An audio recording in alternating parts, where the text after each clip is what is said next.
ഇത്രയും എണ്ണത്തിന്റെ ജീവൻ നിങ്ങളുടെ ഒരാളുടെ കയ്യിലല്ലേ. ഞാൻ ഉപയോഗിച്ചുകൊണ്ട് ഒരിക്കലും ഡ്രൈവിംഗ് ചെയ്യരുത്. എനിക്ക് ഉറപ്പ് തരണം. ഒരിക്കലും തെറ്റായിട്ട് പോകരുത്. ഒരിക്കലും അത് ഉപയോഗിക്കരുത് കേട്ടോ.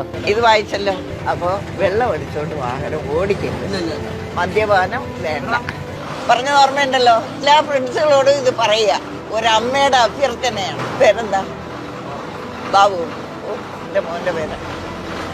ശരി, എന്നാ മോൻ്റെ പേരെന്താ?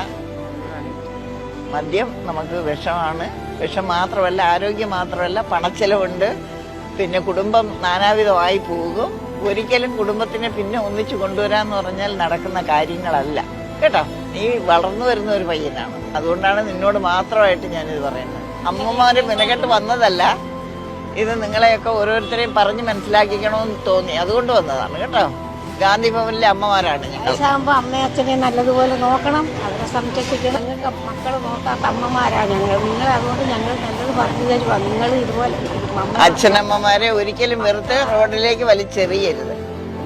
എന്ത് തെറ്റുകുറ്റം ഉണ്ടെങ്കിലും നിങ്ങളെ ഇത്രത്തോളമൊക്കെ വളർത്തിയെടുക്കാൻ കഴിവുള്ള അമ്മമാരാണെങ്കിൽ തീർച്ചയായിട്ടും അവരെ നിങ്ങൾ സഹിച്ചേ പറ്റുള്ളൂ. നിങ്ങൾ നടക്കുമ്പോൾ ചെറുതായിട്ടൊന്ന് വീണ് കഴിഞ്ഞാൽ അയ്യോ മോൻ വീണെന്ന് പറഞ്ഞ് ഓടി വരുന്ന എടുക്കാറില്ലേ? അതേപോലെ അമ്മമാര് വയസ്സാകുമ്പോൾ കാല് തെറ്റി ഒന്ന് മറിഞ്ഞു പോകുമ്പോൾ അയ്യോ എൻ്റെ അമ്മ എന്ന് പറഞ്ഞ് പോയി പിടിക്കാനുള്ള ഒരു മനസ്സ് തോന്നണം.